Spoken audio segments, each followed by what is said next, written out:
Alright, second half, here we come. Progress 7. Oh, right off the bat. The seaside hall, our sacred vows. That promise we made, it all still felt like yesterday. Penny's question caught me off guard. I hadn't realized how many days had passed since our covenant. It's been a while. No, it's been a year. She wasn't uneasy because something was wrong, but because a happiness like this made her worried it might not last. I tapped the edge of the chair as I gathered my thoughts, and responded. What does someone unpredictable mean? What's a life that's always the same? Honestly, I can't imagine it. My answer threw her for a loop. A flicker of surprise crossed her eyes before she scrambled to explain. Someone predictable is someone you already know inside out. No more surprises, no more spark. And life with them is just... She trailed off, searching for the right words, but instead, memories surfaced to her mind.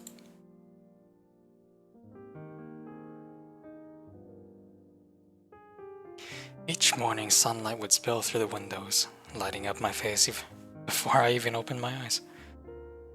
Because we'd always forget to draw the curtains, too swept up in the heat of the night before. But somehow, even in sleep, she'd shift to block the light with his body, casting a quiet shade just for me. Blankets would be in disarray, one half on the floor. My leg would end up slung over her bodies tangled close. My eyelids would still be heavy, barely opening. But I lived for that moment, when the world was still quiet and I could just watch the man I loved fast asleep. Lovely still. He always looked so peaceful then, brow relaxed, without his usual work-driven intensity. Knowing I was the reason for that calm, it would make me smile under the covers. I'd reach out, fingertips brushing his brow, his nose tracing the warmth of his skin. And when they brushed against his lips, all those passionate memories from the night before would come rushing back. My face would flush before the sun had a chance to warm the room. I'd mess with him, tiny pranks, playful pokes, a little revenge for the way he'd made me lose my cool last night. He'd frown in half-sleep, and I'd smirk triumphant. Only then, when he finally stirred and wrapped an arm around my waist, with his mischievous little lioness finally relent, content at last. And just as his eyes started to flutter open, I'd lean in and whisper in a syrup-sweet voice. Morning, my darling. And every time he'd reach over and ruffle my hair, gentle, affectionate. Then he'd murmur, voice rough from sleep. Morning, my little lioness. Sunlight would pour in, flooding the room with warmth, ushering in a brand new day. But I never wanted to leave that little pocket of time. Not until someone used a certain special method to finally get me out of bed. Mornings like that, they happen almost every day. What does someone predictable mean? What's a life that's always the same? And it hit her. She didn't have an answer either. Because the question itself didn't really make sense. Every day with him felt full, vivid, alive. Just thinking of him was enough to make her smile. She could still feel his arms around her waist, the warmth of his skin lingering on her fingertips. Maybe routine could get dull, but not this. Not them. What they shared was too real, too deep. This ever-present love had become part of her, something she could not live without. Like air, like breathing, like heartbeat. Her eyes shimmered, misty, but the tears never fell. As if every dawn they'd ever shared had melted into her gaze, glinting with a soft, silvery light. In that moment I knew we were remembering the same sunrises together. That's what it's like when two hearts beat in sync. Can I tell you a secret, my little lioness? What is it? Most mornings, I'm already awake before you are. What? She stared up at me, eyes wide in disbelief, until our gazes met.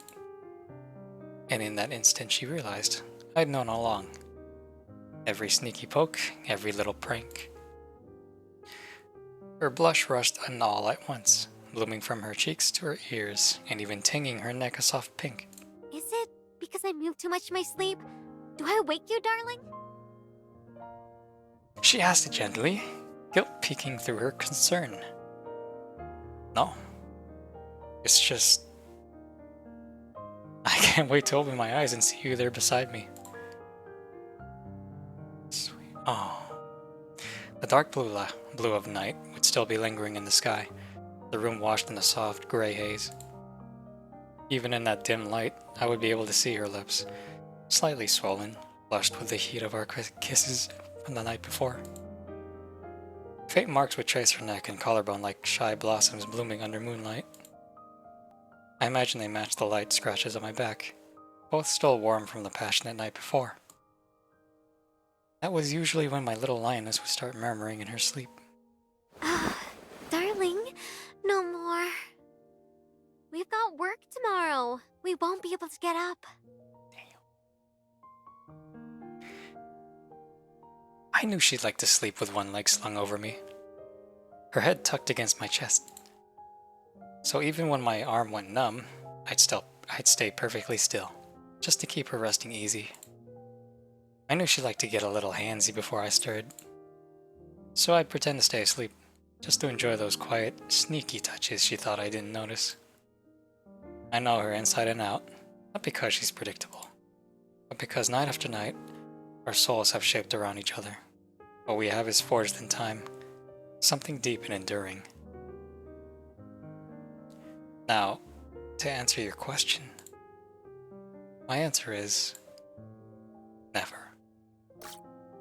Never have, never will. And I assure you, Fenny, you don't need to worry about that, ever. Because we'll always be in love, never losing that spark. Not ever. Huh?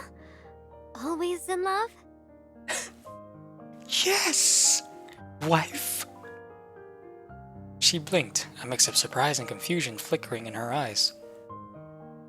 Wrapped in the hush of the sea, I could hear the quickened rhythm of her heartbeat. We take each other's word to heart, always trying to understand what the other's thinking and what they're feeling. That's what people in love do, right? Neither of us is going to stop. Ever. As I finished, her expression finally softened to a smile. Her eyes lit up, then she gave a tender, firm nod. Yes. Yes? We'll be hopelessly in love. Always. She said it slowly, every word clear and steady. Framed by the shimmer of waves dancing on the sea-facing glass, Penny suddenly rose onto her toes. She cupped my face and sank her teeth into my lips. The kiss was fiercer than any before. No more doubt, no more hesitation, just raw, unfiltered love, pouring between us with every breath, every beat of our hearts. Our reflections swirled together in the deep hues of the water outside, as the ocean stood still, bearing silent witness to our eternal love. When the kiss finally broke, Fanny had bounced right back to her usual spirited self. Hands on her hips, she jabbed a figure toward the terminal in my hand. I wonder how Clarina's digging is going. No point waiting around, right? Darling, why don't we go meet up with the others in the lobby? My nod had barely started before she tugged my hand with that familiar, unthinking ease. Her palm in mine felt like the last glow of summer. Summer's over. Just warm enough to melt my heart. Oh, how sweet. How sweet is that? Action. Alright, let me turn on the fan. Velation. Oh, we're going in. Is everything still? Yes. Going in. Let's make this quick. Got a swim date with my darling. At this place. Why can't they just open up the whole map? This whole place is ours today. might run into that thing again on the way to the lobby. What was it again? SPHL12? If it dares float in front of me again, I'm grabbing it and hauling it to the water park. Then I'm calling everyone over to spike it like a volleyball. Look at this place. It's so nice. Just open the whole map. The entire world of Snowbreak. Just open it all.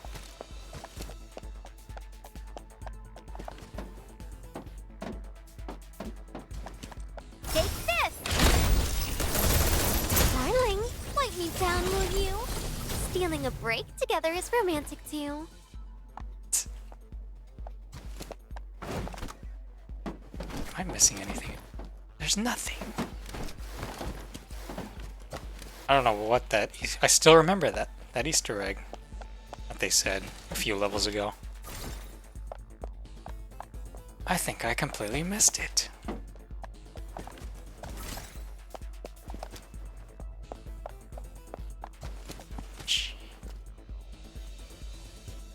Where's the shark? I know the giant stingray, but there's a giant shark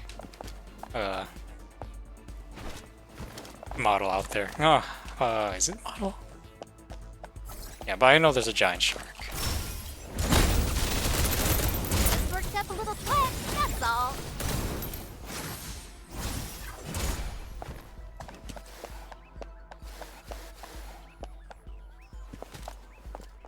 How about a cold drink and a cuddle break? I haven't drank in a while. I haven't had a beer in a long time. It's been 3 months? No, that's longer than that. Darling, wipe me down. Hold on to this for me, darling. Maybe it's been 4 months. Nah, I'm pretty sure 3 months. Hey! Want another round? Sure.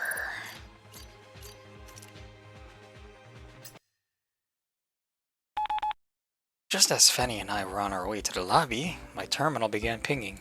I picked up. Clarina's voice came through, tight with urgency. Adjutant, I have good news and bad news. Which would you prefer to hear first? Always bad first, then good. Well, the bad news is SPHL12 has significant research value. If we destroy it outright, Genura Biotech would take a serious loss. Why is it in this hotel? It's not something the company can't absorb, but I can already hear the shareholders throwing a fit. God damn. She trailed off, clearly in a difficult position. In that case, retrieval of the experimental plant would be the optimal approach. Narita lowered her voice, careful to keep Mia from overhearing. A civilian like Mia would definitely be rattled if she found out about a strange plant on the loose in the hotel. No need to stir up unnecessary panic. Narita and I were completely on the same page about that. After all, SPHL-12 wasn't a true threat to us, but to a civilian, the wrong kind of fear could be just as dangerous. Good news? Alright. The good news is a ton of experimental data confirms that allergic reactions to SPHL-12 only last about 3 minutes. After that, the body builds up immunity pretty quickly. Oh, then. So it's not particularly dangerous. Once the initial reaction passes, you're in the clear. Fanny let out a long breath of relief, her smile softening with visible ease. So what are we supposed to do now? Don't tell me we're netting it like some rogue jellyfish. Well, once SPHL-12 releases its spore, the root starts secreting something called a regression enzyme. It contains key biological signals. If we collect that enzyme and inject it back into the spore, it should trigger a regression response, basically reverting it to an immature state. That way, it'll be much easier to recontain within a growth pod. If my memory serves me correctly, the museum is below the hotel. That's where the root of the plant should be, right? Correct. Adjutant, let me handle this. I'm much closer to the museum than you guys are right now. Sure. Her voice came with the sound of quickening footsteps. She was already on the move. Cyrus, wait! Calling what had happened with Fanny, I stopped her immediately. Could there be any of that pheromone near the root? Ah, good catch. I didn't think of that. There's likely a high concentration of sporogenic pheromone left over near the root. So Sirius would maybe...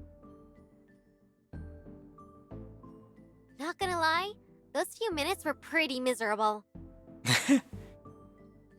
So, how about I go? If Clarina's right, I should already be immune by now. Wait, does that mean you...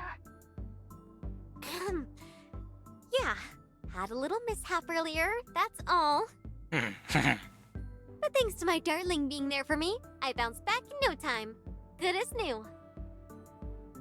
She tossed her golden hair over one shoulder with a flourish, owning it like it was no big deal.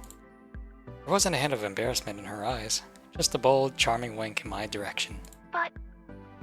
Benny leaves for the museum. Who's going to keep the adjutant safe? What if that thing shows up? Oh, come on. He can handle himself. He's good. And if the adjutant goes with Benny, what if he has an allergic reaction to the pheromones too? So yeah, Benny, you stay there and protect the adjutant. I'll take care of this. Come on, it'll be fine. Her voice pitched up slightly at the end. I could picture her furrowing her brow, all adorably serious. I'm not a delicate little flower, Cyrus. I don't need constant protection. I know, but I still want to do whatever I can to keep you safe. And I'm sure Fanny feels the same.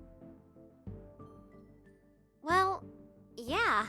I do feel a lot more at ease near my darling, to be honest. Plus, I'm feeling quite relaxed. Those pheromones probably won't affect me at all. Come on. How do you know? So, it's settled. Seeing how determined she was, any lingering doubts in my mind quietly slipped away. Stay sharp. Keep the line open at all times. Roger. All clear on our end. Let's regroup in the lobby soon and work out the enzyme injection plan then. I'm terribly sorry for all the trouble. This was an oversight on our part. Adjutant. You. Oh. Mira's voice cut in abruptly over the comms.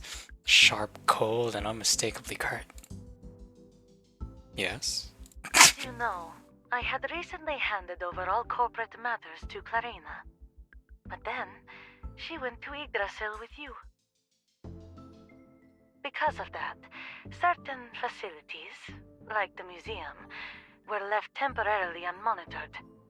Unfortunately, that included SPHL-12's maturation cycle. Her words were carefully chosen, but the message underneath was crystal clear. I understand. It's a small hiccup. Nothing I'd ever hold against Clarina. Besides, surely she was only able to find the experimental data so quickly thanks to your help, right? Thank you, Mira. You... Join the team. Her tone shifted in an instant, sharp and flustered, almost frantic. A few words of sincere gratitude had thrown her completely off balance. Made it harder for her to keep pretending I was the villain who had stolen Clarina from her. Oh, come on. Come on! Not gonna lie, getting under her skin like this was kinda fun. I'll owe you a favor for this later. Adjutant, what did you say to Aunt Mira? Her whole face just turned red. Nothing. It's all good. Beep, beep, beep. Before Clarina could take the terminal back, Mira had already hung up. One by one, everyone signed off the group chat, Cyrus included. She tucked away her terminal and started making her way to the sub-level museum. Eyes sharp, she scanned her surroundings for any trace of sporogenic pheromones. Thankfully, everything in the museum appeared perfectly normal. See, neat rows of growth pods lined the walls, housing all kinds of botanical specimens, some with twisted shapes, others glowing in vivid hues. Cyrus let out a breath of relief. Maybe she'd been right. Plus, I'm feeling quite relaxed. Those pheromones probably won't affect me at all. How relaxed? While she might have sounded convincing, a pang of unease lingered in her chest, quietly gnawing at her composure. Ever since that near drowning while surfing, the feeling had never quite gone away. The harder she tried to trace its origin, the more it slipped through her fingers, like trying to scoop moonlight off the surface of the sea. Eventually, she found herself wondering if there'd ever been a clear origin at all. God, I still remember the Cyrus chanting fiasco early on in this game's life cycle. Jeez. Step by step, Cyrus began to glow, slow, almost without realizing it. The air grew thick, heavy, like she was wading through some invisible mire. That choking sensation she remembered was creeping back, and then came the sound of waves lapping against a far-off shore. Unbidden, a hazy memory rose to the surface. It was the summer before the first descent. The girls from Yggdrasil's neuroscience lab had invited her to a beach outing.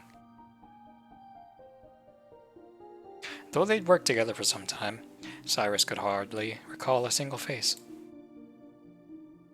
Still, their enthusiasm made it hard to say no, so she agreed to come.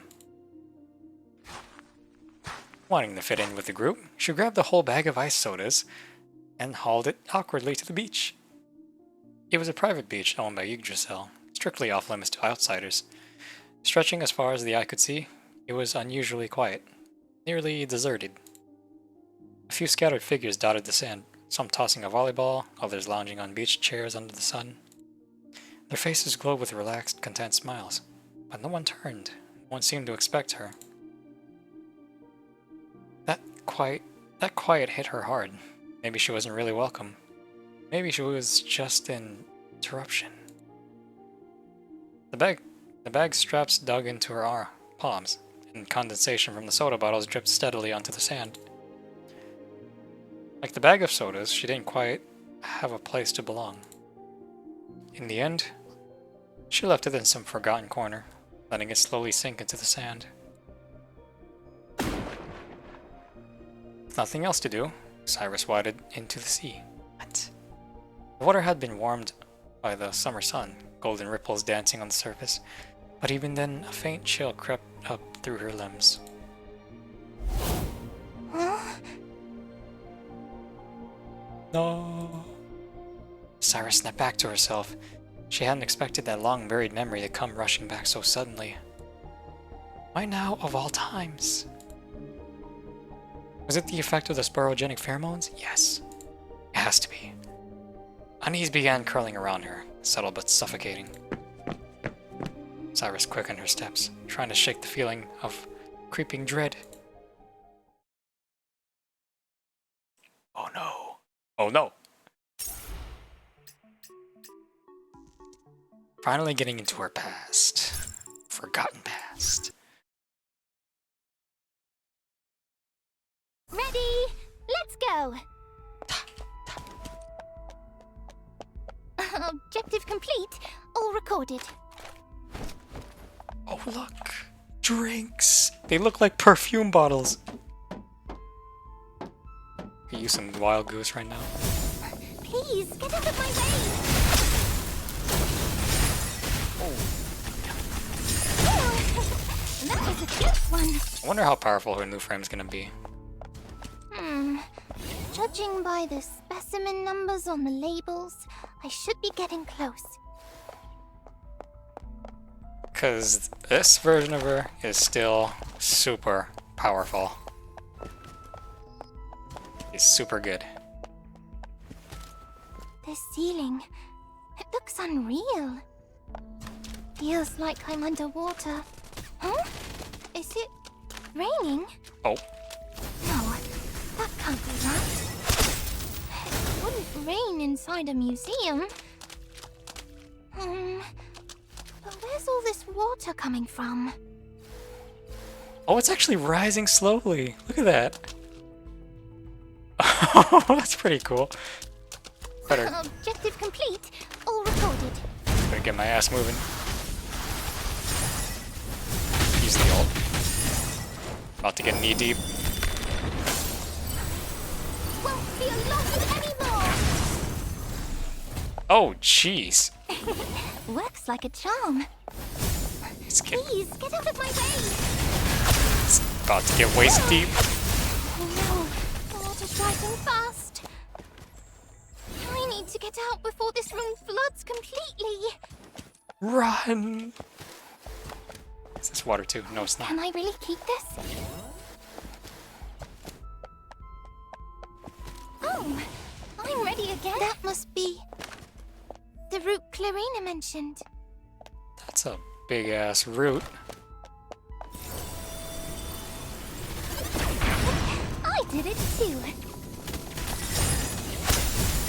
Please, get out of my way!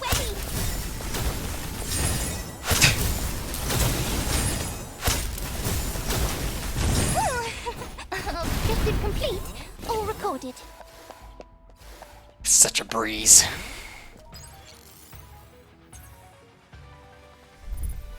This feeling. I'll keep it safe.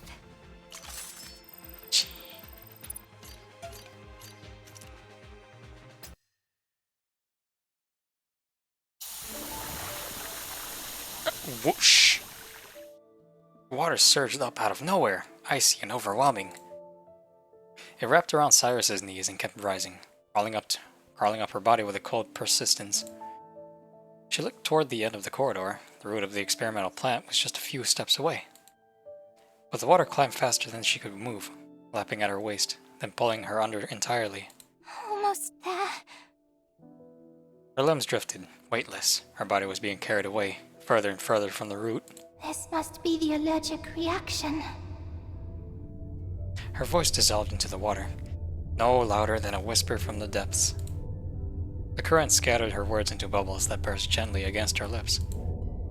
Even as her senses blurred, her mind remained oddly lucid. She could still think straight. Clarina had said the sporogenic pheromone only reacted to heightened anxiety. So what was that fear buried deep in her heart? In a haze, that gentle voice echoed once again in her mind. Don't rely on your brain to memorize the moves. Feel them with your body. Let the feelings sink in. Make it second nature.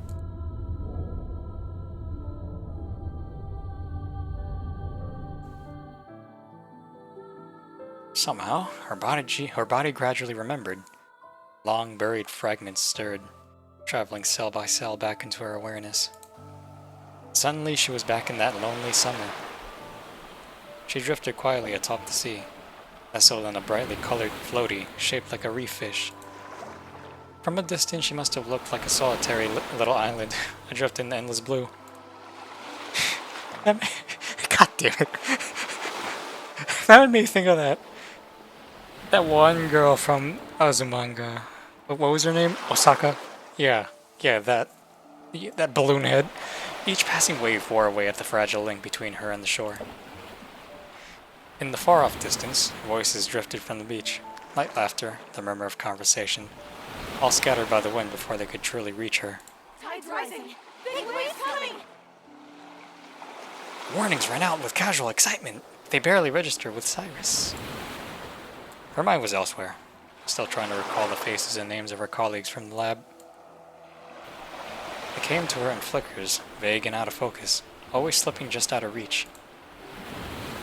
Meanwhile, the sea began to churn. Waves grew larger, the water more restless. Even the seagulls' calls had sharpened into shrieks. A towering wave came crashing in, full of the ocean's power. Her floaty stood no chance, flipped in an instant by this violent surge. When she opened her eyes again, all that remained was endless suffocating blue. In water. Oh no, not that game. Oh, in water. Sunlight pierced through the surface high above, scattered into fractured rays, a ghostly play of light and shadow, blurring the line between life and death. Panic surged through her. She thrust instinctively, legs churning the water, arms flailing toward the light. But just as she broke the surface, another wave crashed down, slapping her back under without mercy. Then came the panic. A vicious cramp seized her right leg. Oh. Her limbs grew heavy, her movements sluggish. Every effort to fight the current felt weaker than the last.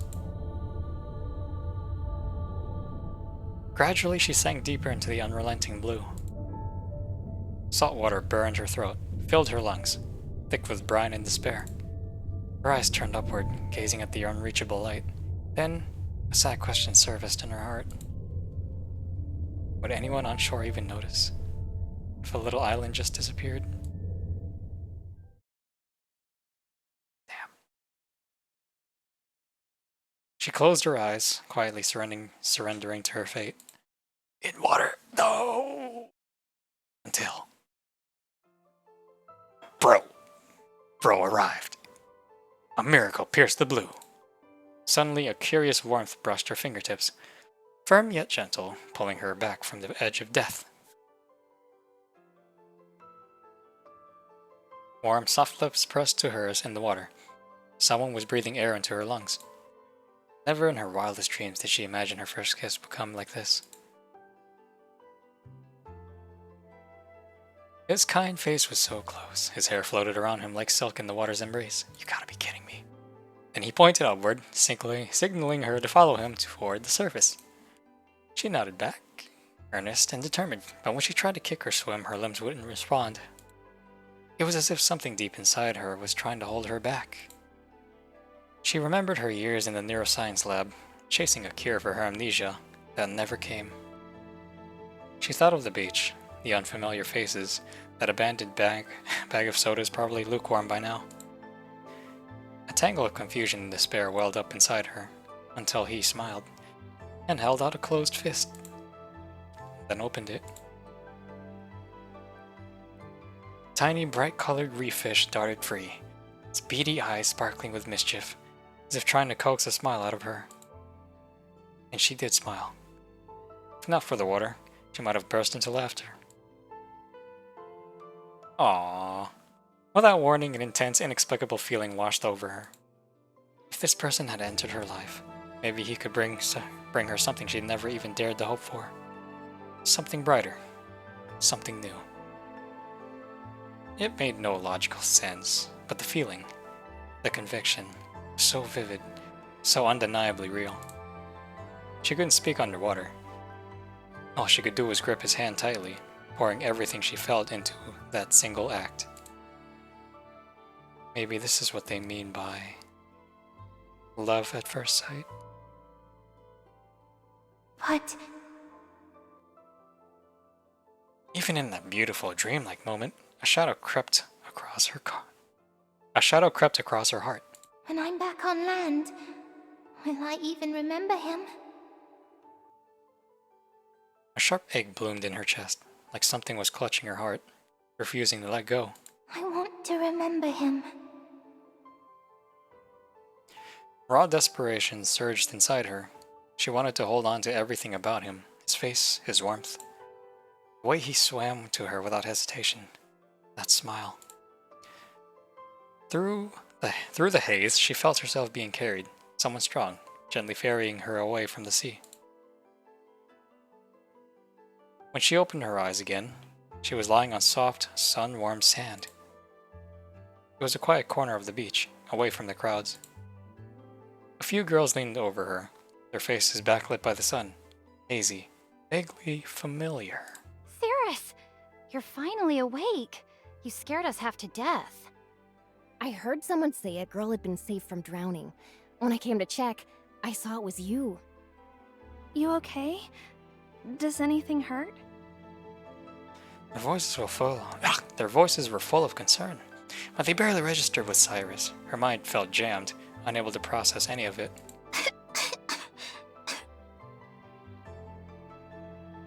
She hacked up seawater and sat up abruptly, eyes scanning the beach in frantic search of something. Are you sure you're okay? Maybe we should get you to the medical bay. They reached out to steady her, but she shook them off, still searching the surroundings. What? What am I even looking for? Damn. Yeah, forgot. Oh! Oh! What the? There's nothing covering! Hardly anything. She didn't know. Her thoughts were smothered in thick fog. It felt like someone had taken an eraser to her mind, the entire memory wiped clean, without a trace. Oh. A soft whimper escaped her throat, tinged with sorrow she couldn't name. Cirrus? Why are you crying? Her colleagues looked at each other, stunned. None of them had ever seen Cyrus like this. Her fingers trembled as she brushed her cheeks. Warm tears were streaming freely. I don't know why. I just feel really sad. Why? Why can't I remember? Oh.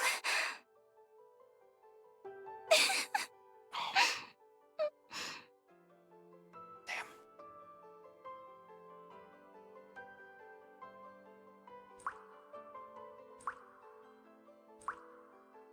Tears pattered onto the underwater museum's cold toned floor. Cyrus slowly sank down, curling into herself, arms wrapped tight around her knees, as if trying to hold tight to the memories that had just come back. That distant silhouette from her past.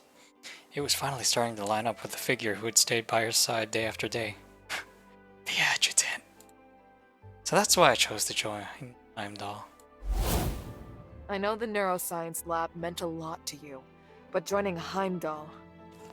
Tao? That's your voice? Wow! Can't wait to hear Caroline's then. Wow! That's so cool! Cirrus? Sorry, what did you just say, Director Tao? Please try to focus. I was speaking to you. Sorry. It's just... there's a strangely familiar feeling in your office. Oh? Was someone else in here just before me? The question struck Tao as presumptuous. Her brow knit tight slightly, but after a pause, she still answered. The head of the security department was here briefly before you. Though I doubt that has any bearing on our discussion. Now, are you willing to... Yes. I'd like to join Heimdall. Why is that? I'm not sure. It just feels right. Like I was meant to be here. So that's why my heart pounded so wildly that day. The day I first met you. Captured on my recorder pen. Calm down, Cirrus. It's just the adrenaline. He seems really nice, but my heart keeps racing. No, it's not fear. Mother, am I falling in love?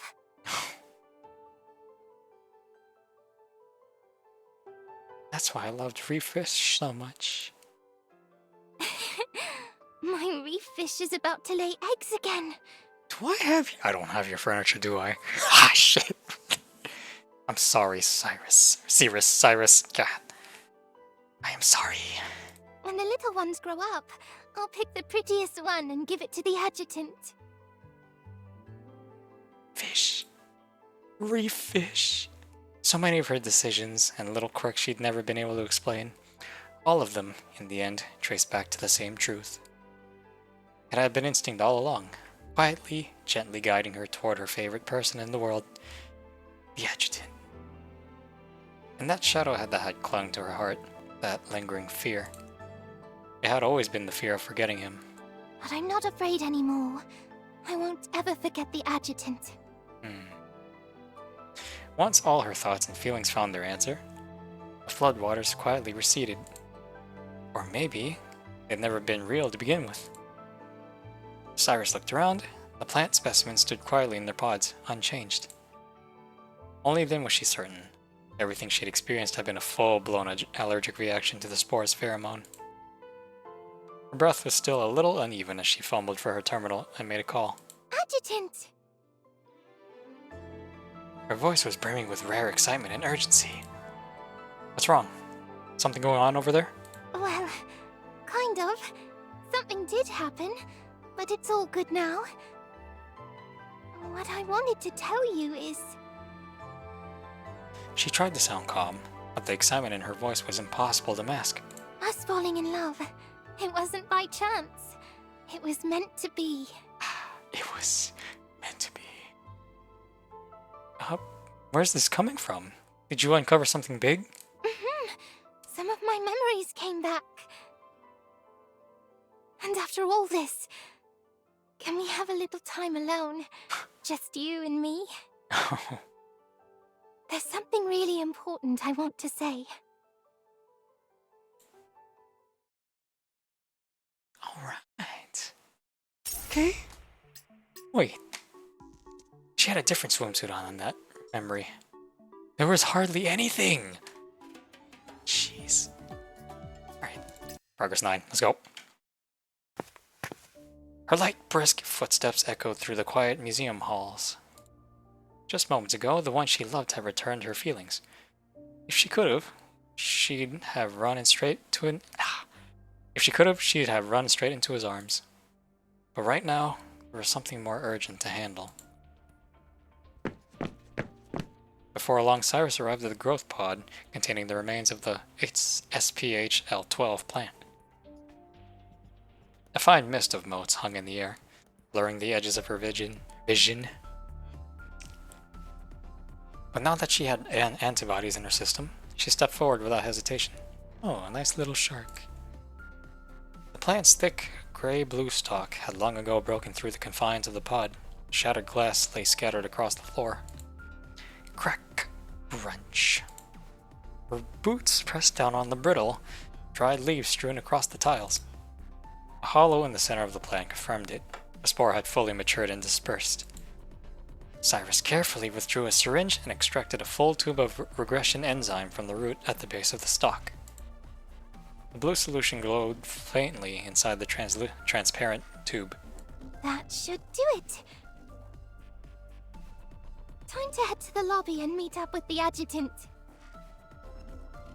Just as she had started her way back, a sharp scream pierced the silence, freezing her mid-step. Was that Mia? Aren't you in the lobby with Narita? Cyrus felt her heartbeat quicken. The scream had come from the direction of the hotel lobby. Without wasting another second, she broke into a full sprint. The scream had also rattled Fenny and me. What was that? Fenny frowned and picked up her pace without hesitation.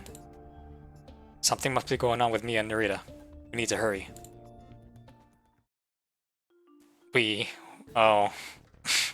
rushed into the lobby, only to be met with a baffling scene.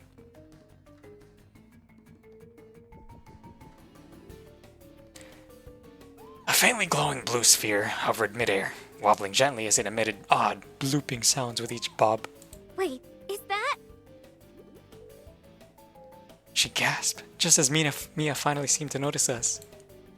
But she didn't look frightened in the slightest. If anything, she looked irritated, cheeks flushed, eyes blazing. She shot us a quick glance, then turned her focus right back to the floating blob. In that moment, it was as if the girl in the glowing blob had entered a fierce duel. Narita stood already on guard, but her gaze flicked to Mia, her expression a blend of concern and resignation.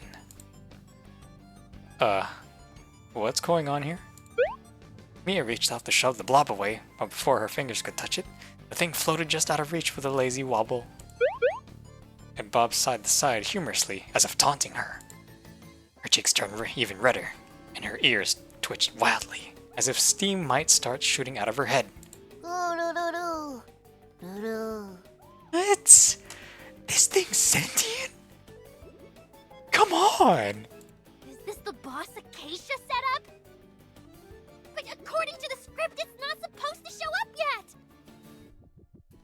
Despite her frustration, Mia narrowed her eyes, analyzing the blob with a frown. How did it sneak up on me like that? No wires? Is it a hologram? As I watched Mia studying the floating blob, it hit me. This blue blob had to be the matured spore from SPH L12. And as we were nearing the climax of the game, Mia had mistaken it for the final boss. Oh. As for that scream we heard earlier. Seriously? You're not supposed to be here yet.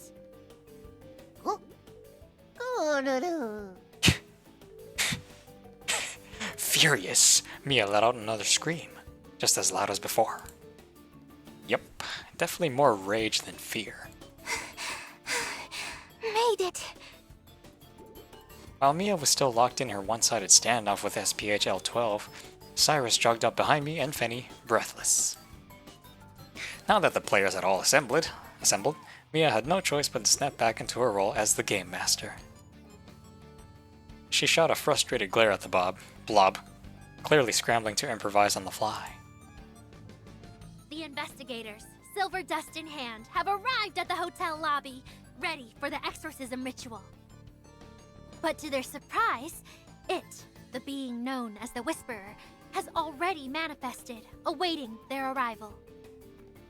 Why would that be? Why indeed? Mia licked her lips nervously, eyes darting left and right as she scrambled for a save. Even her hair-tufted ears gave a few twitches, only to droop again in resigned defeat. Clearly, her mind was tying itself in knots. How am I supposed to make this work? Oh! You're a professional! Come on, Mia! While Mia fumbled for a fix, I turned my focus to the blob. It floated there lazily, seemingly uninterested in us. But in truth, it was slowly inching closer. A halo of phosphorescent powder began to shimmer faintly in the air around it. Mia. Before I could warn her, she suddenly lunged forward and landed a clean punch right on the spore's surface. The blob caved inward with the impact, quivered like jelly, and bounced right back. Not bad. She has potential as an investigator. Shit.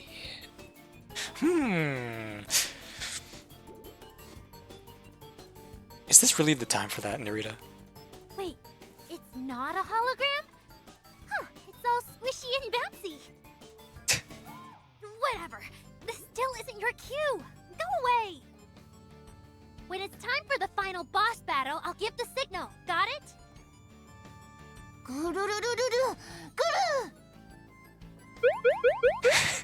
The blob gave a few wobbly rolls, then started to swell. That's when I caught the scent of danger in the air. Narita! No further instruction was needed. In a blur, Narita reacted. Shadowy ribbons shot out, coiling tightly around Mia's waist. In a flash, she was yanked out of the danger zone. Danger zone? Well, maybe danger zone was a stretch. Fanny and Cyrus looked more relaxed than worried. Fanny cracked her knuckles, looking like she was about to spike the spore like a volleyball. Cyrus, meanwhile, calmly pulled the regression enzyme syringe from her pocket.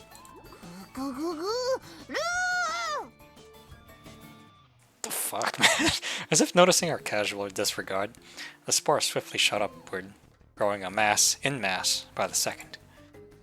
And in the next heartbeat, it launched a full-on assault. So... It's the boss battle time. What? You're telling me this is the boss battle? Let me see. Oh, I'm all out. Psych. Nope. I got plenty. Okay, it's just Fenny then. Okay. How sweet, Acacia.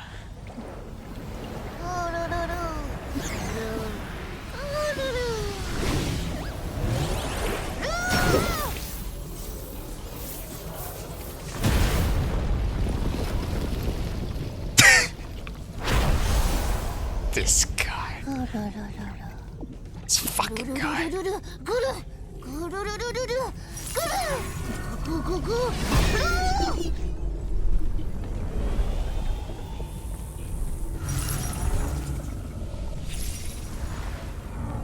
Adjutant, should we do as planned? That'll trick again. Too bad. It won't work on me anymore. Back in the growth pod to go. Huh? This is... This is unacceptable. I want ice cream after this. Wait. I expected something else.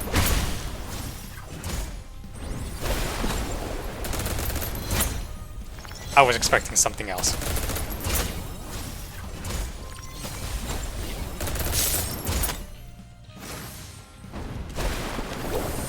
I could have sworn there was like a snake-looking creature Take this. from that post, that social media post. Down.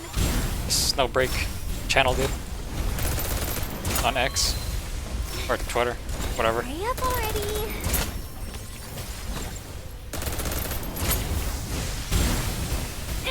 Ow.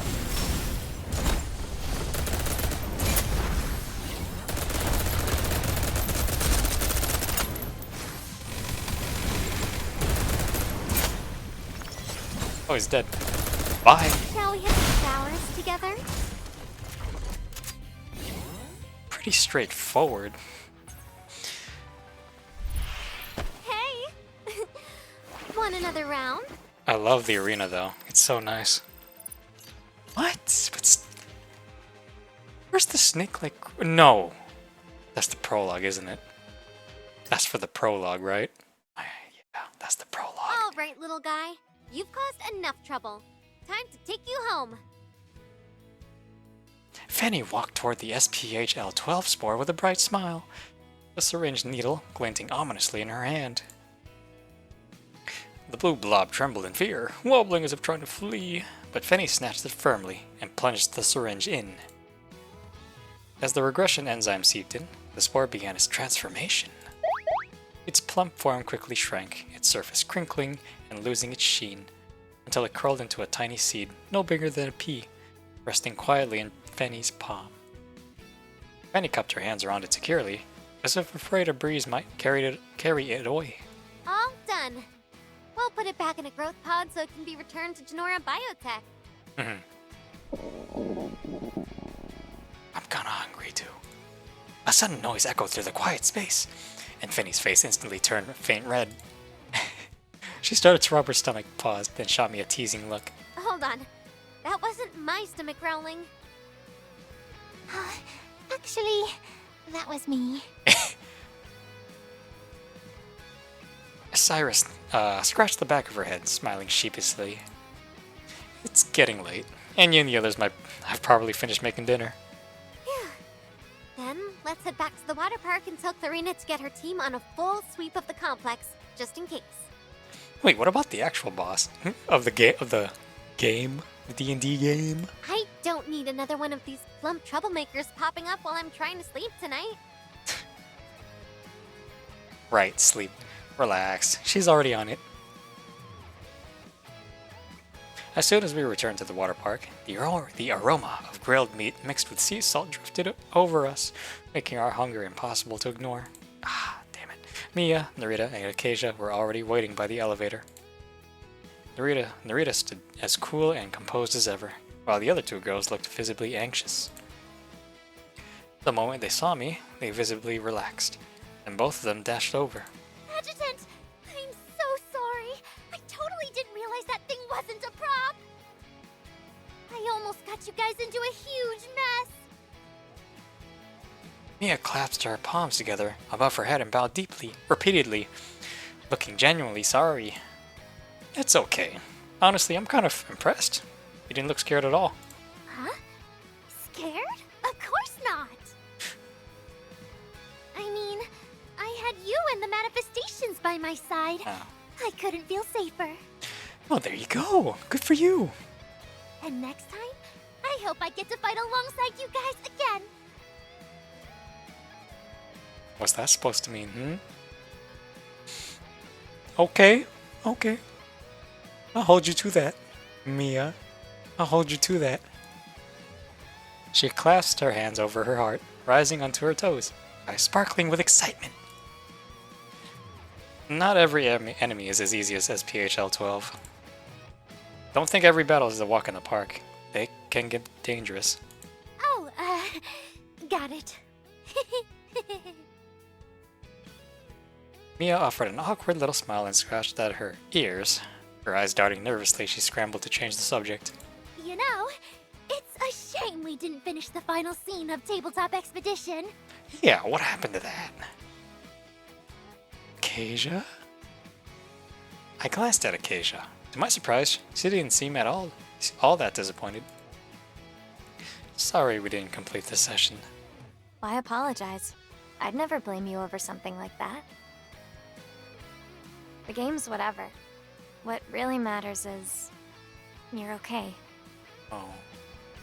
She folded her arms and her last two words came out softly, barely louder than the breeze. Even though the session ended early, I've still got a few comments I'd love to tell the producer in person. Huh? Okay, but go easy on me. She raised a brow and tilted her head, like she wanted to look away but couldn't help listening in. Like a producer with so many legendary hits would be afraid of a bit of honest feedback. So, here's my feedback. Next time, I want to play with you. What? Acacia froze. Surprise flickered across her face, melting quickly into quiet joy. She hastily uncrossed her arms, hands awkwardly drifting, unsure where to rest. What? Shouldn't the dev test her own game? But you said you want to play with me? Yeah, instead of writing a post-session review, I'd rather turn to you right then and there and give you real-time feedback. What kind of feedback? On how creative your ideas are, and how much fun I have playing. Miss Producer, don't bury yourself in work all the time. Hop in with the players once in a while, will you? Her cheeks flushed even deeper. She bit her lower lip, but the joy in her eyes was unmistakable. Got it. Next time, I'll join you too. It's a date. While Acacia and I were talking, Fenny and Cyrus had already cornered Cherno and Mirzo. Huh? I could have sworn I saw Mirzo earlier. Mirzo. Yeah, same. You two really freaked me out.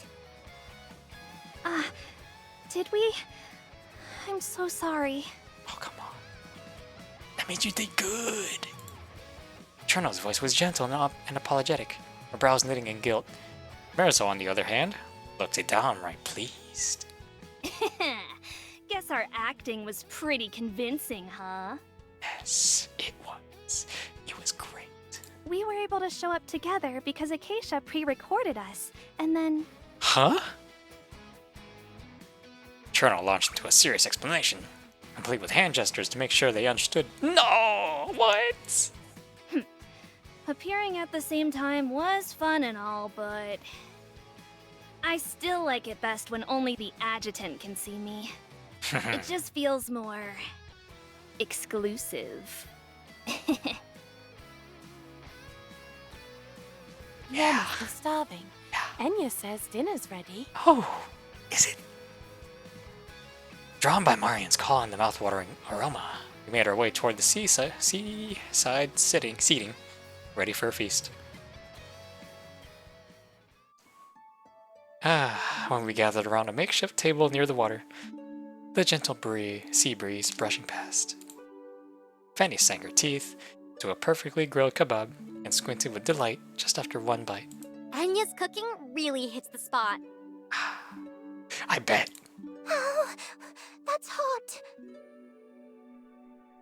Cyrus blew on her fingers, trying to cool them, but not once did she let go of the honey-glazed corn cob. As we savored this rare, peaceful moment, sparks of light began to climb into the night sky. There came a burst, fireworks trailing brilliant arcs like shooting stars across the dark. One dazzling bloom after another lit up the night. The food gradually disappeared, and everyone leaned back, bellies full.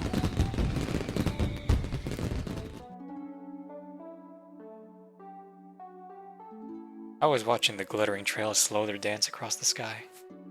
Still brilliant, but now gentler in rhythm. When Cyrus quietly stepped up beside me. Adjutant, like I said earlier, There's hardly anything. There's hardly anything. could we have a moment? Just the two of us? Oh my god. Sure. Let me guess. This is about your jet board, isn't it, little goldfish? Huh? Kind of. How'd you know? Sorry. I pointed at the gear strapped to her back, offering a smile. Why else would you be lugging it around? The jet board stayed strapped in place, which meant her soft little hands were free to hold mine.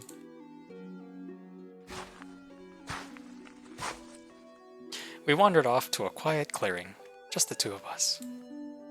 Moonlight spilled like silver, and the breeze off the sea was soft, perfect for a heart-to-heart. So, what is it you wanted to tell me, Cyrus? Well, Cyrus? you already guessed the first part. Thanks to your training, I've totally gotten the hang of riding my jet board. Really? I could even take you for a ride. Once I stepped onto the jet board, Cyrus gently took my hands and placed them at her waist. It felt just like that day when I taught her how to surf. Same stance, same closeness. The way you taught me, it's like my body remembered it all. Now, it just comes naturally. With a soft hum, the jet board rose steadily under her control. At first, we hovered a few meters off the ground, then glided smoothly over the sea. The night breeze brushed past, tinged with salt and the soft, sweet scent of Cyrus. I couldn't help leaning in, resting my head gently against her neck. You're amazing, Cyrus. Am I? Spurred on by my praise, she grew more confident. She dipped and swerved above the seawater with grace, tracing elegant arcs, even spinning midair to face me, her eyes locking with mine.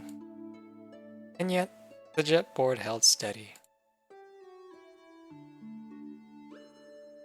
Time slipped quietly past as we soared, until at last we touched down in the shore's gentle shallows, fully satisfied. Cyrus looked up at the quiet night sky, her voice tinged with soft disappointment. Oh, the fireworks are gone.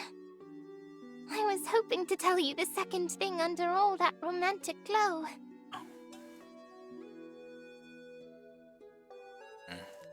And maybe this'll do. Pulled a sparkler from my pocket, slipped there by one of the girls during all the earlier goofing around. It's so cute! So, we held the tiny firework together and lit it. As a gentle sizzle came to life, golden sparks leaped from the tip, as if eagerly awaiting what Cyrus had to say. The second thing I wanted to tell you is... I remembered how we first met. It really was you, huh? You just happened to be there, huh, buddy? You once saved me, out in the sea. I mean, he is the head of the security department. You know, security. Gotta keep workers safe. Just then, another firework bloomed in the far-off sky, echoing the soft flicker of light in our hands.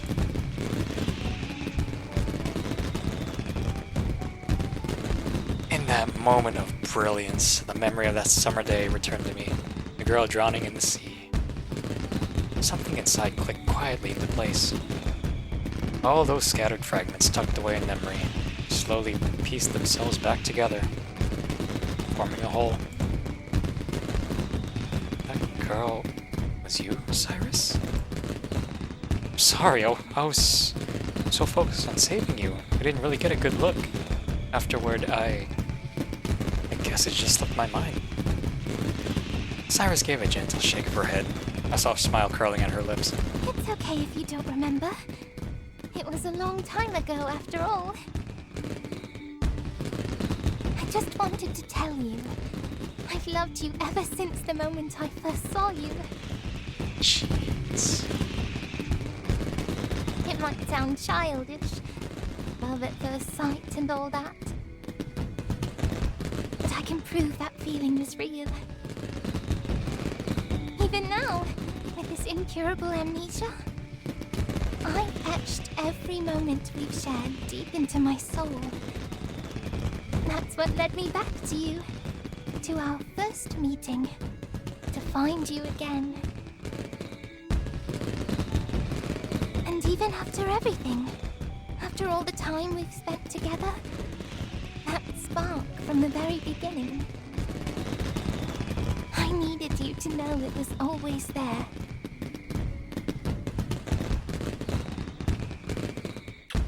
On screen, okay. Then, slowly she rose onto her toes and pressed her lips to mine. Would you look at that? You're the first one on screen to do this. Ah, how sweet. How sweet. All the unspoken love, all the silent yearning, it flowed into that single, tender kiss. The world around us blurred and fell away, until only the quiet rhythm of our heartbeats remained. Wow. Well, that's a first. When we finally pulled apart, her cheeks were flushed, and her eyes shimmered, brimming with emotion. Actually, there's one more thing. Oh? What is it? She didn't answer right away, just gave a slight smile and reached out her hand.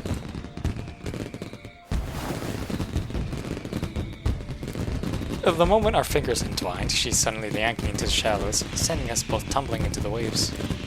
Fireworks danced overhead, their reflections mingling with silver moonlight on the water, until both melted gently into the ripples around us. I want you to remember me, not just in your mind, but in your body. Oh my.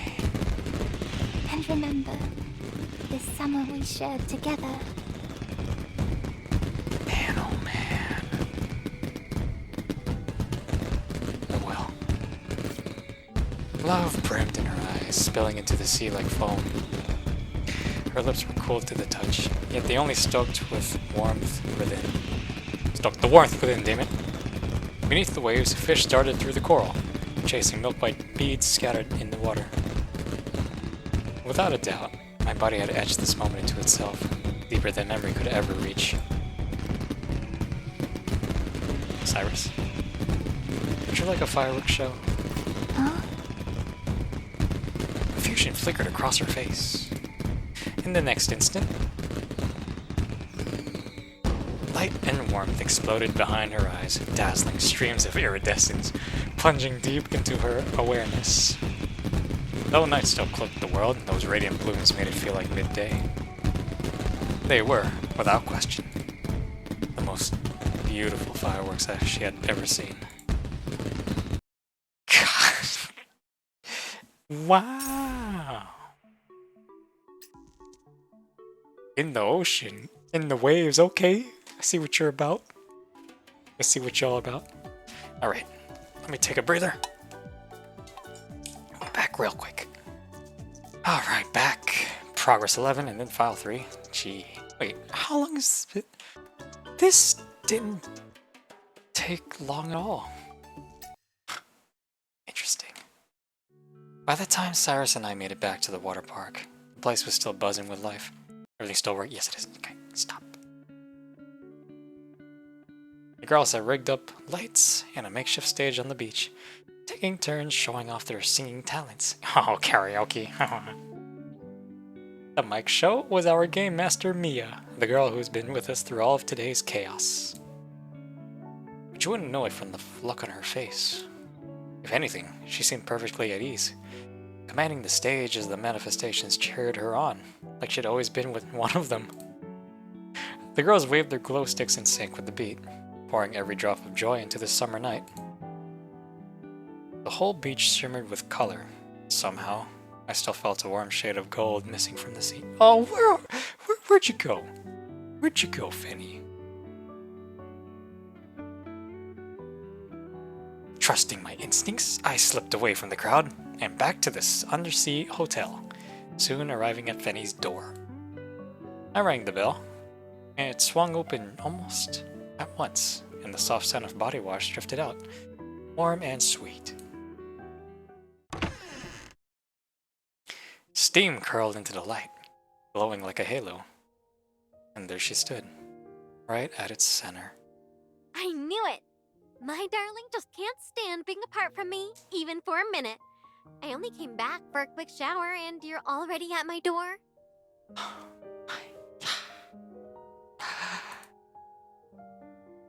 Voice lifted playfully at the end, at last lilt dripping with coy affection.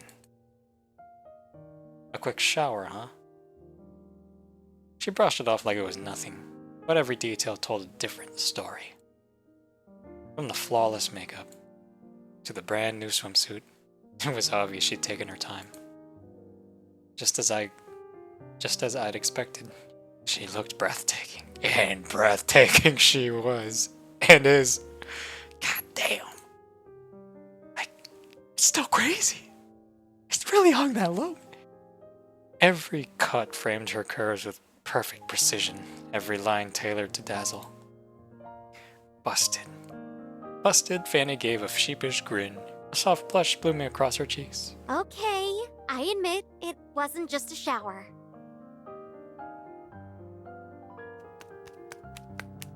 She twirled on her bare feet, gliding deeper into the room, her eyes bright with temptation. I closed the door behind us. Even with the air conditioner humming, the room felt warmer than the air outside. A few steps in, something soft brushed beneath my foot. I looked down, rose petals scattered across the floor. She spun around and flopped back onto the bed with a graceful bounce, petals rising and falling in her wake. I set all this up just for you. Her giggle was soft, tinged with pride.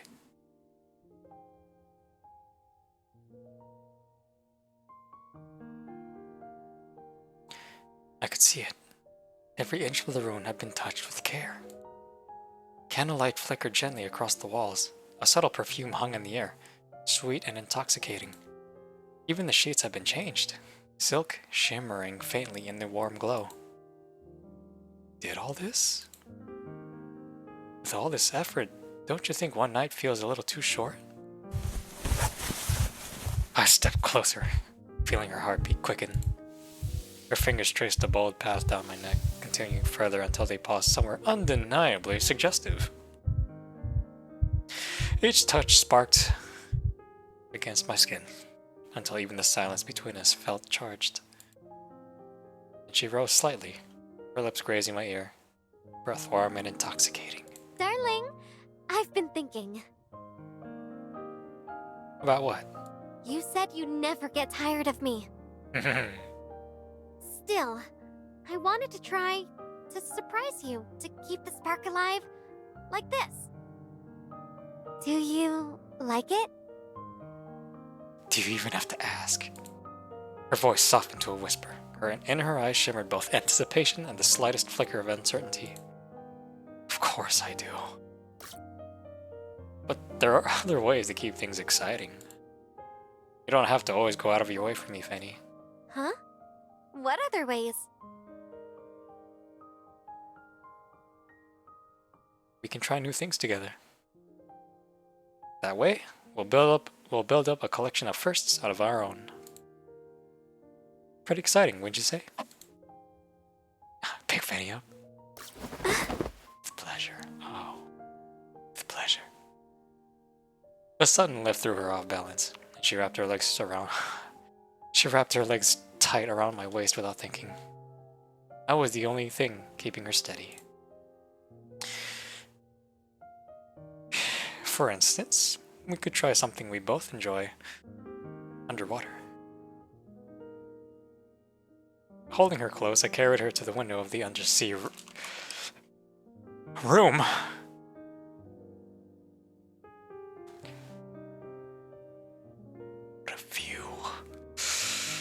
Oh, what a view, man. Oh, my God. I pressed her gently against the glass. Beyond it, the deep blue of the ocean stretched endlessly. Inside, the air shimmered with rising heat. So cold. And yet, so hot. On!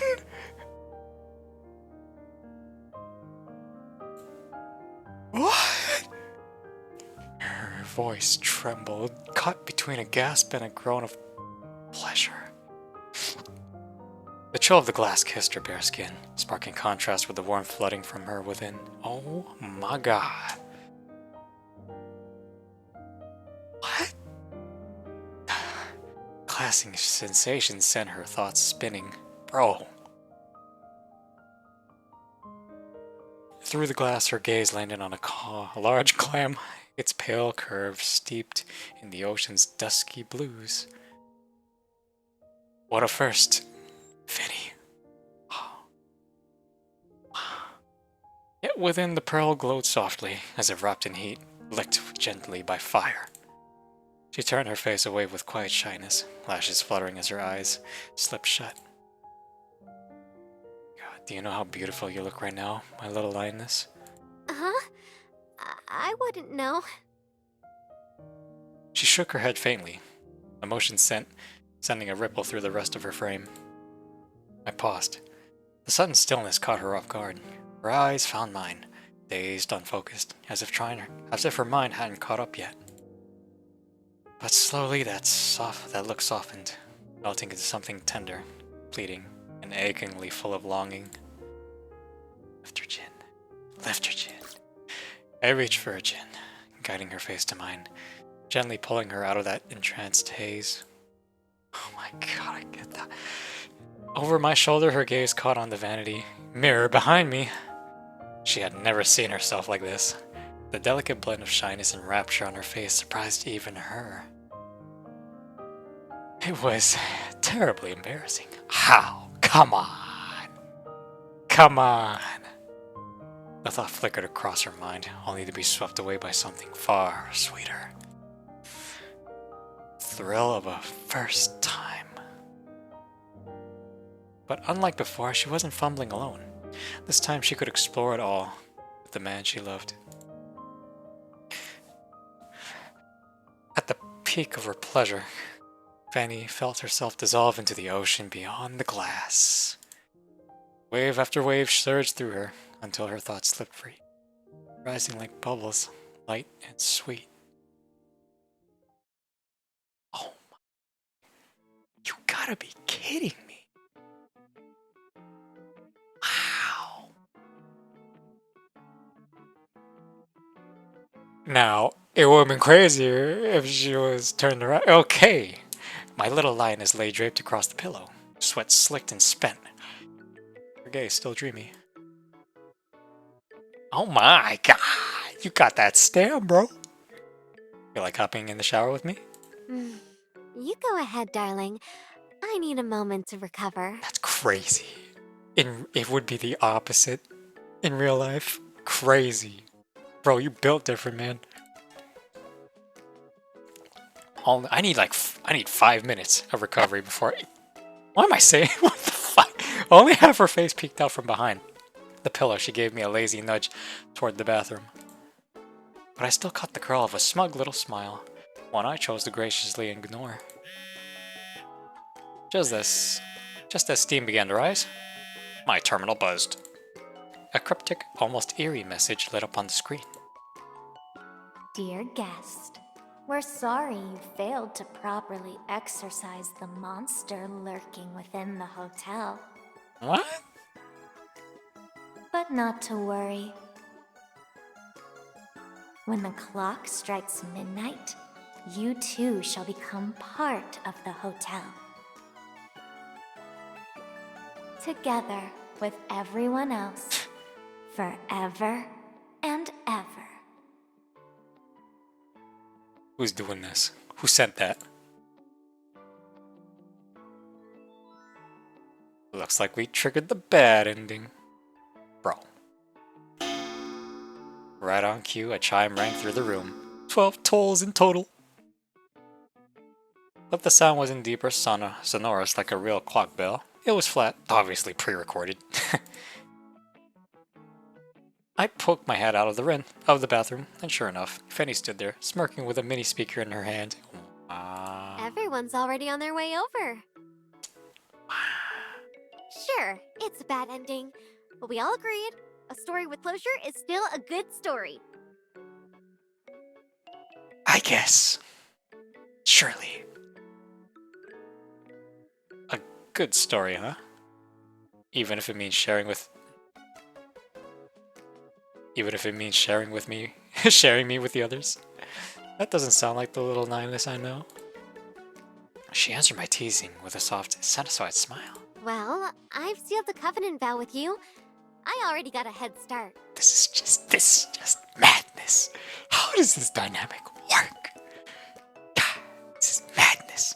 Besides, I'll be wrapped in a sweet, fiery romance with you every single day.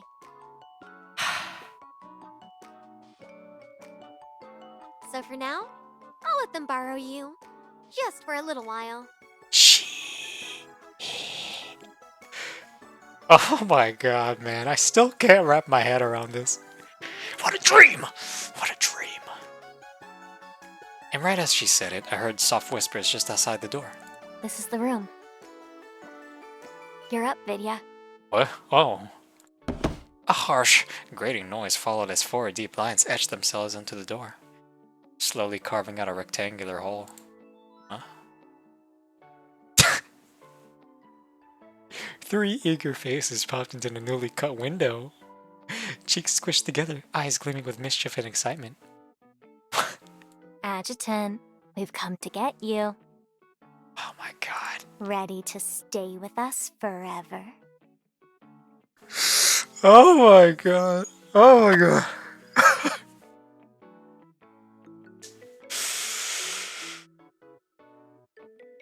She purred the lines like a villainess in some classic horror flick, reaching through the hole to fumble for the lock.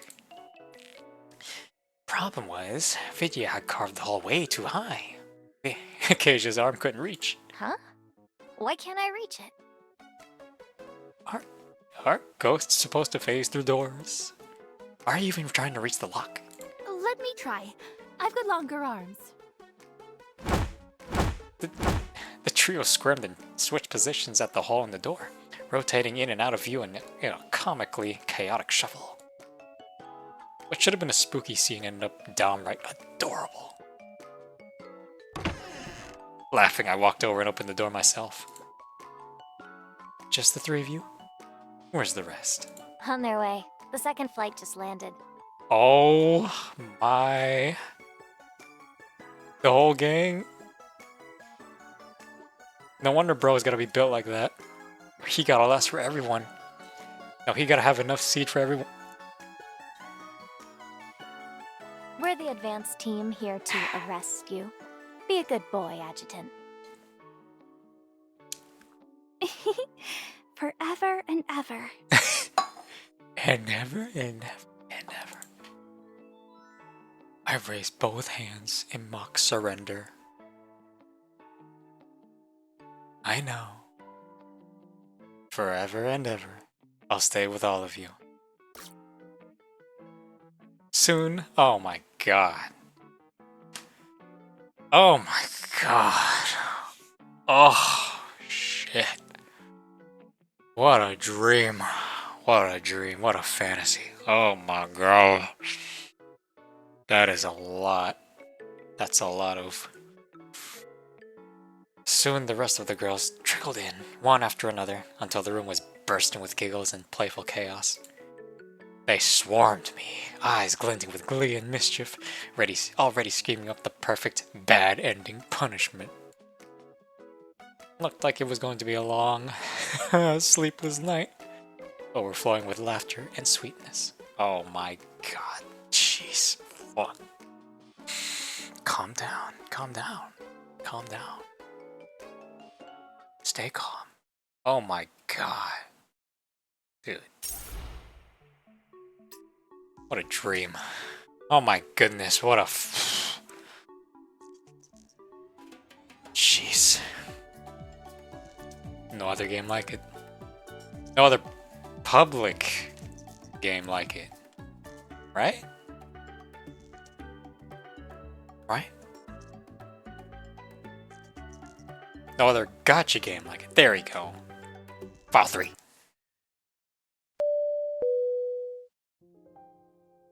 Flight A4359 to New Hentaro will be landing in approximately 30 minutes. Please ensure your... What is this? The announcement echoed through the cabin as Mia glanced at the time on her terminal. It had been nearly 2 hours since she left the Heliora Sea and left him. So why was her face still burning? Just then a flight attendant walked by. Mia quickly flagged her down. Could I get a cup of ice, please? You mean an ice drink, miss? You're that type? Guy, got some low iron? No. Just the ice, please. Sure thing. So you chew on ice? The moment the cup of ice cubes landed in her hands, Mia pressed it to her cheek. Pressed it straight to her cheek. What was I thinking? I can't believe I actually said that! Oh, it was totally embarrassing. Just replaying that morning's events made her cheeks flare up all over again. Hoping to distract herself, Mia pulled out a notepad and pencil and began to doodle. Random lines seemed to move on their own, slowly taking shape into a face wearing sunglasses. Wow. She stared at it for a long moment before her hand, as if guided by instinct, began to fill in the background. Sunshine, coconut trees, a lone seagull drifting overhead. As the sketch came to life, so did the memory of their parting. Oh. No way. You'll be part of the team. Definitely gonna be part of the team.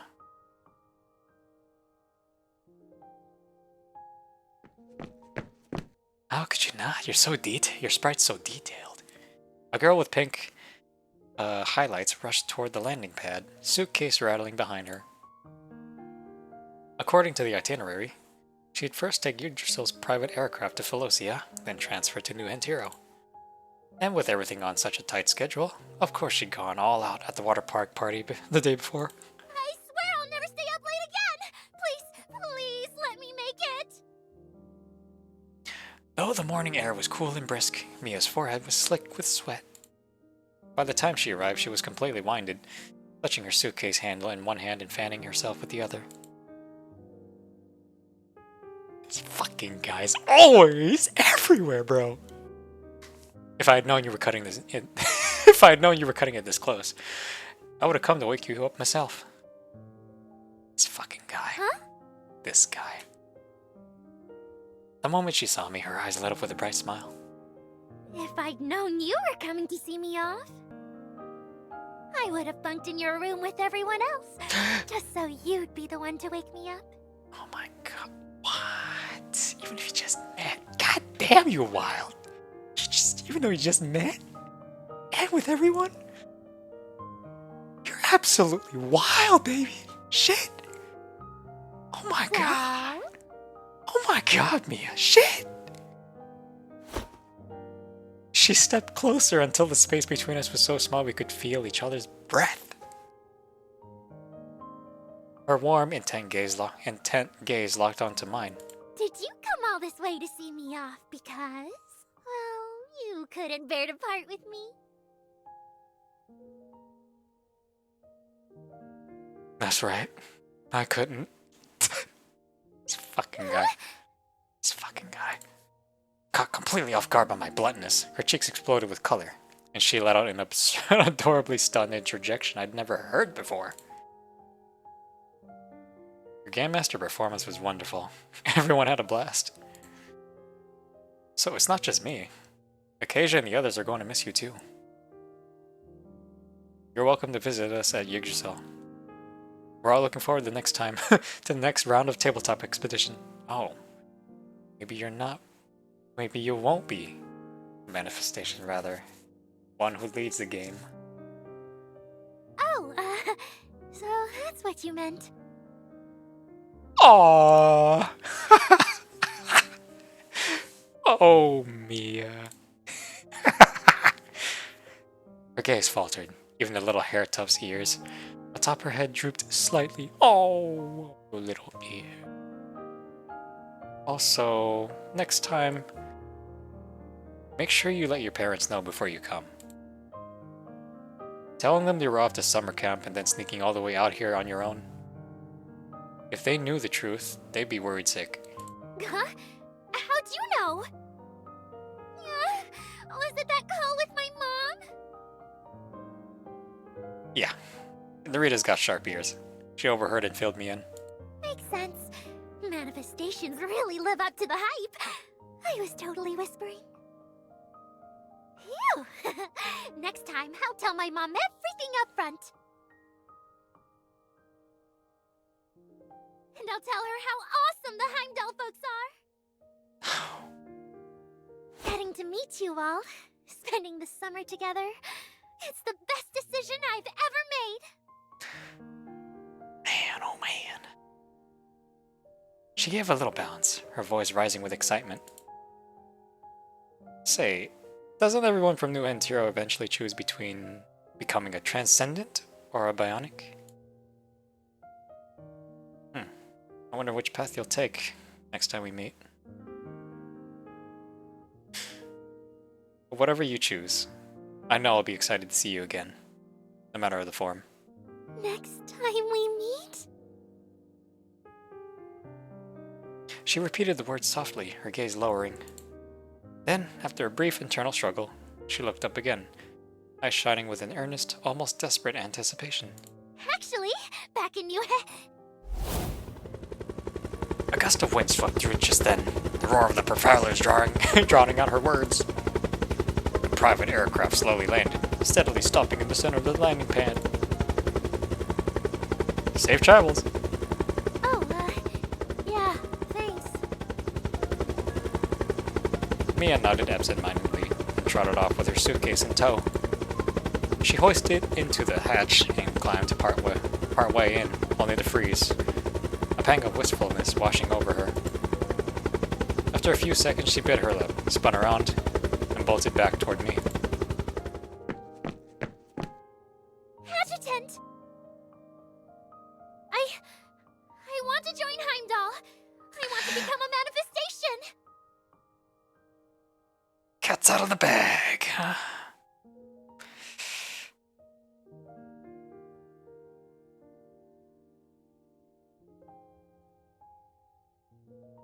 Her words caught me off guard, but the fire in her eyes said she meant every word. Why's that? Why? Because after these past few days, seeing your lives up close, I realized something. Compared to the path my classmates and teachers are on, I want something different. I want to be like all of you. I want the power to shape my own future. So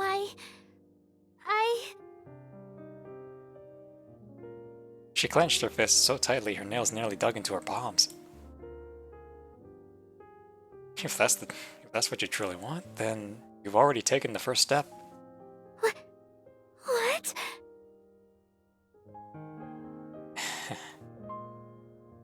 Knowing what you want and having the courage to act on it, that's already impressive. So, you're saying... Oh my god, the cast is getting bigger.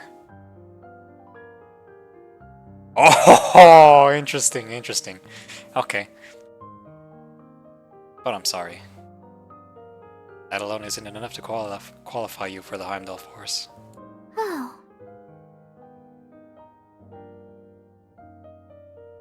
Don't be discouraged. That's just where you stand for now. Manifestations aren't defined by the power they wield, but by who they are, even before their transformation. Even when the road ahead is uncertain, even when it's full of danger, they press on without hesitation. As long as you keep going, change will come.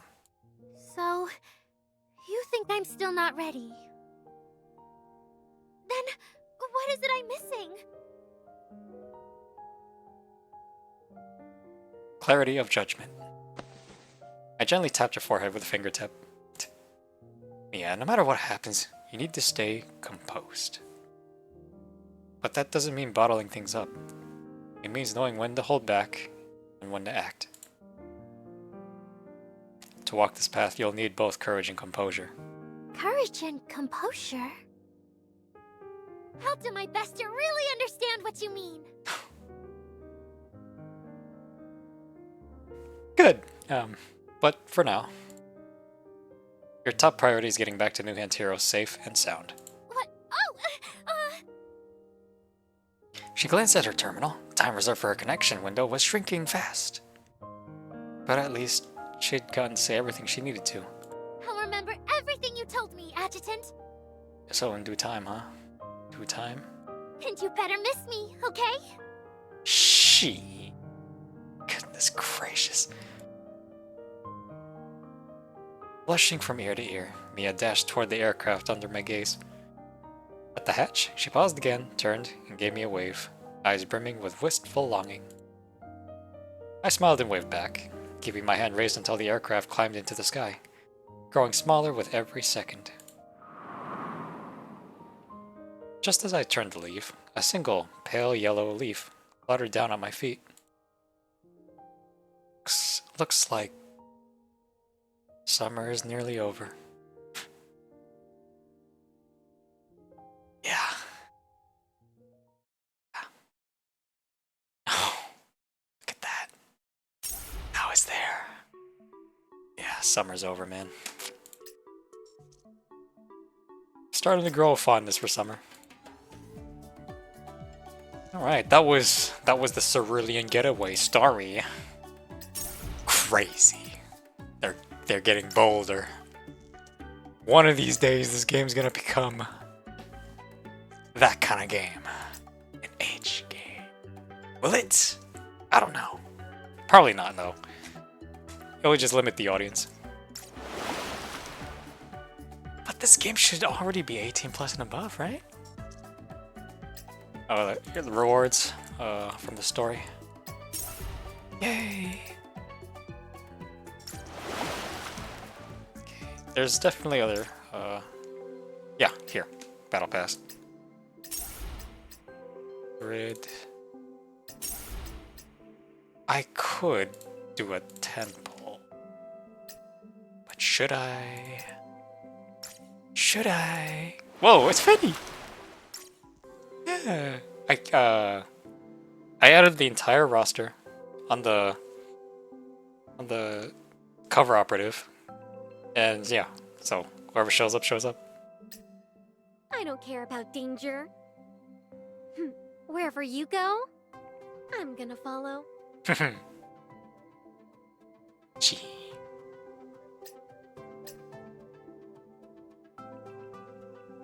Yes, the very first, Wifey and Finny. The very first.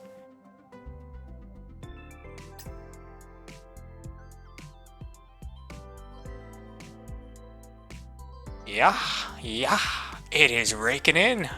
That's why they're still around. That's why this game's still around. They had to.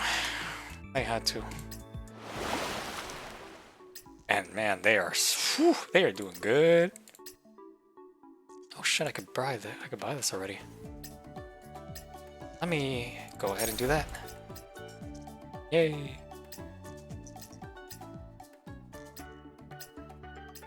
I'll get those eventually. Okay, let's do another 10. For... Oh, wow, 9. God, I mean... Vinny... Damn it, I want Genji! J-Dark! Let's see what happens. Will you come home right now? Within 30 pulls, okay? Within 30 pulls. If you don't come home in 30 pulls, I'm switching to Fanny, okay? Let's see. Let's see. Right. 20 more, and we'll see. Damn. I've played this game long enough for all the purples to be maxed out. And it's not even the entire lifespan of this game that I played. I think I missed out on almost a year? Or half a year. Or maybe between half and I'm a full year. Anya Murphy. Hope I can be of some help. Hello, Enya. That's how much that's a rough estimate of how much I missed of this game when I took a break.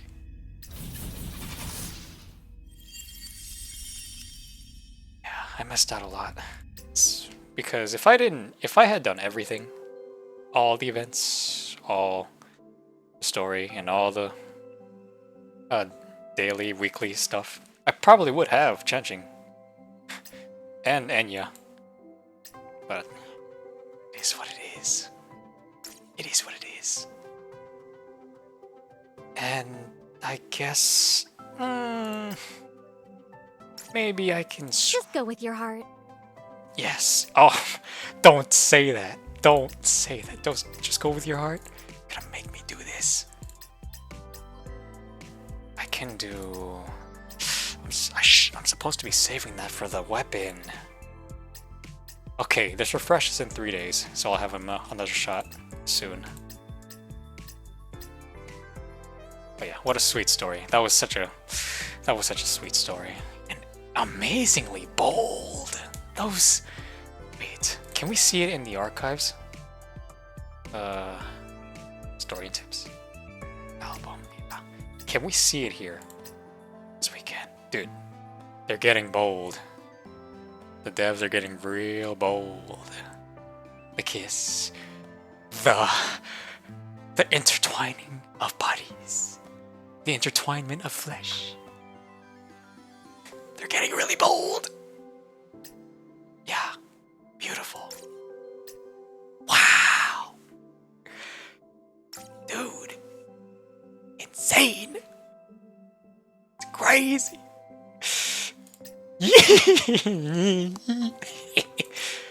Oh my god. This fucking game, man. Okay. Maybe that about wraps it up now. Maybe I should call it night. But I'm tempted to do another poll. Another 10. What is it that Fanny said? Just go with your heart. Fine. I can, how many can I squeeze out from this? 7, so I can just get 3 from here. Alright. Pretty decisive. You're not. God damn it, Fanny. Your urging made me do this. Alright, let's see. Come on, J-Dark. Will you come home? Or am I just gonna have to get Fanny? Been wanting you for the longest time. Will you come home? Oh my god. 10 more pulls, and we'll see if you come home or not. 1. I don't need to count.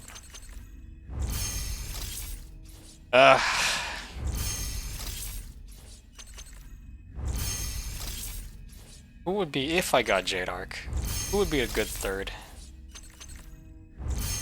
That's in regards to not the PL, not the PL. Like if I wanted to use her neural sim. Naruse Haru, Heimdall Force, awaiting orders. Hello, Haru. You need some love, along with Acacia and Mauser. As the observer, I perceive all trajectories. Yours now among them. I should really level you up your logistics. Did I level up your weapon? Because I got your signature for that. Well, at least I got a 10 more from that. Okay, well, shit. 67 out of 100. Jeez. 10 more. Okay, Chenxing. If you don't come home in 10 more pulls, I'm gonna get Fanny. Okay. Okay. Oh yeah. Let me check. Chenxing. If I had leveled her up. Okay, she's level 80. Oh, I did. I did level up. Oh, I just didn't... right. I just don't have the funds. M5. Yeah, maxed out. Yeah, damn, maxed out. Shit. You just need your logistics. And with your beautiful signature. Like, her splash art comes with his weapon, too. I think we can see it here. Yeah, see? Look at that. I wish we could see the splash art from the original. We can't. Well, I guess that about wraps it up for Cerulean Getaway. The story of summer ending. Gee. But this isn't the end for the story, because I still have to try out the new Resurgent Journey, the new prologue. I'm curious, very curious how this is all gonna start now. Quite curious. I might start this on Monday. I need a little break. You know, need a little breather. So I'm gonna do the prologue on Monday. I'm gonna see what that's all about. It's gonna be interesting. But yeah, that was the Cerulean Getaway. And it is 3:47 a.m. It's not that bad. At least to my standards. Well, that's that. Bye-bye.